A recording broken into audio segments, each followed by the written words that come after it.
Hello friends, আশা করি সবাই খুব ভালো আছেন, সুস্থ আছেন। তো আবার চলে এসেছি সুন্দরবন ভ্রমণের আরেকটি নতুন ব্লগ নিয়ে।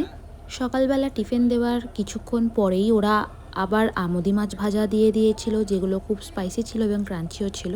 তো সেগুলো খাওয়া দাওয়া করেই তারপর আমরা নেমে পড়েছিলাম হ্যামিল্টন বাংলো দেখতে, এবং তারপরেই আমরা রবীন্দ্রনাথ ঠাকুরের বেকন বাংলো দেখতে চলে গেছিলাম, যে জায়গাগুলিতে সুন্দরবনের পুরনো ইতিহাস লুকিয়ে আছে।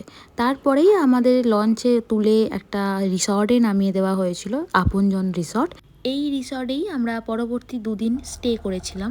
পরের দিন সকালে অনেক সকাল সকাল ওরা বেডটি দিয়ে দিয়েছিল, তো বেডটি নিয়ে আমরা আবার বেরিয়ে পড়েছিলাম সুন্দরবনের জঙ্গল দেখার জন্য। তো সেদিন ছিল সজনেখালির দিকে আমরা এগিয়ে যাচ্ছিলাম। আগের দিন একটু গরম ওয়েদার ছিল ঠিকই, কিন্তু পরের দিন হঠাৎ করে এত সুন্দর ওয়েদারটা হয়ে যায়, পুরো বৃষ্টি চলে আসে।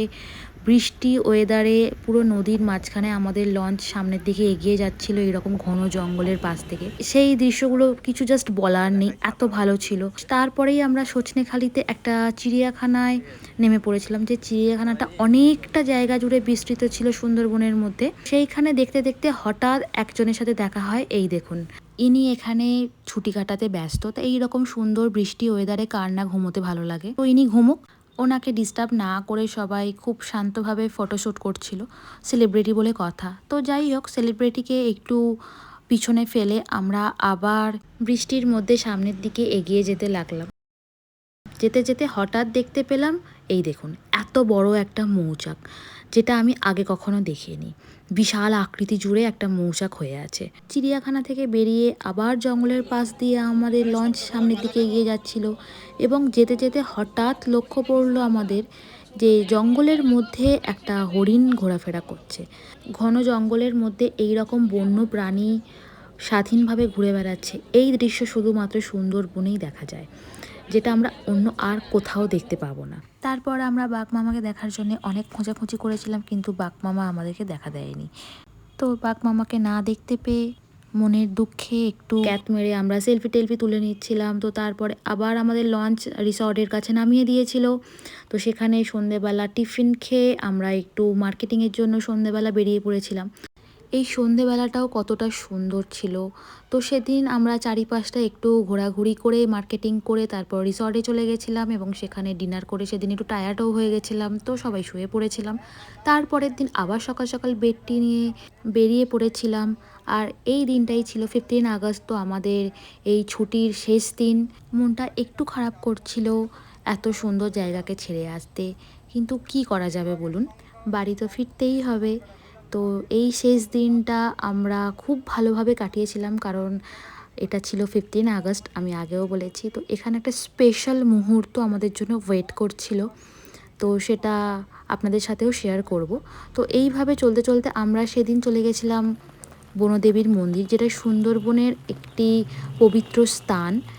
এই মায়ের মন্দিরে সবাই পুজো দিয়ে ওখানকার লোকজনেরা যে যার কর্মক্ষেত্রে বেরোয়।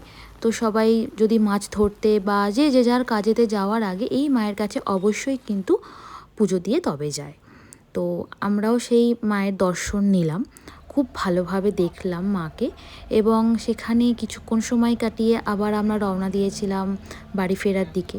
তো সেদিনের মতো এই যাত্রাই শেষ যাত্রা ছিল, কিন্তু যেতে যেতে হঠাৎ লক্ষ্য পড়লো নদীর জলের দিকে। এই দেখুন, নদীর জলে পুরো দু রকম জল, কেউ কারোর সাথে কিন্তু মিশছে না, পুরো আলাদাভাবে দুটো জল যে যার স্রোতের সাথে বয়ে চলেছে। তো এটাও একটা নতুন অভিজ্ঞতা আমার ক্ষেত্রে, আমি এরকম আগে কখনো দেখিনি, তাই ভাবলাম আপনাদের সাথে একটু শেয়ার করা যাক। তো এইভাবে আমরা ক্রমশ বাড়ির দিকে এগিয়ে আসছিলাম, যেটা ছিল সোনাখালীর লঞ্চ ঘাটের দিকে। ওরা আবার আমাদেরকে নামিয়ে দেবে, তারপরেই আমরা ক্যানিং স্টেশন হয়ে যে যার বাড়ি। তো এখানে একটু সেলফি ফেলফি নিয়ে, এগুলো না নিলে হয় বলুন। লঞ্চ ঘাটের দিকে আমাদের লঞ্চ এগোচ্ছিল, আর এই বৃষ্টি বৃষ্টি আসবে এই রকম ওয়েদারে পুরো মেঘ হয়ে আছে। তো তার মাঝখানে এই স্পেশাল মুহূর্তটা আমাদের কাছে আসে, যেটা আমার কাছে সারা জীবনের একটা স্মৃতি হয়ে থাকবে। আমরা কিভাবে 3 দিনে সুন্দরবন ঘুরে দেখেছিলাম সেটা তো ছোট ভিডিওর মাধ্যমে আপনাদের কাছে শেয়ার করলাম। আপনারাও তাড়াতাড়ি প্ল্যান করে ফেলুন সুন্দরবনে ঘুরে আসার জন্য। জায়গাটা অত্যন্ত সুন্দর, আশা করব আপনাদের খুব ভালো লাগবে। আর কারা কারা আগেই সুন্দরবন থেকে ঘুরে এসেছেন, তো প্লিজ কমেন্টে জানাবেন আপনাদের কেমন অভিজ্ঞতা ছিল, সেটাও আমাদের সাথে শেয়ার করবেন। ভিডিওটা এখানেই শেষ করছি। ভিডিওটি যদি আপনাদের ভালো লেগে থাকে তাহলে প্লিজ সাবস্ক্রাইব করে দেবেন। টাটা সবাইকে।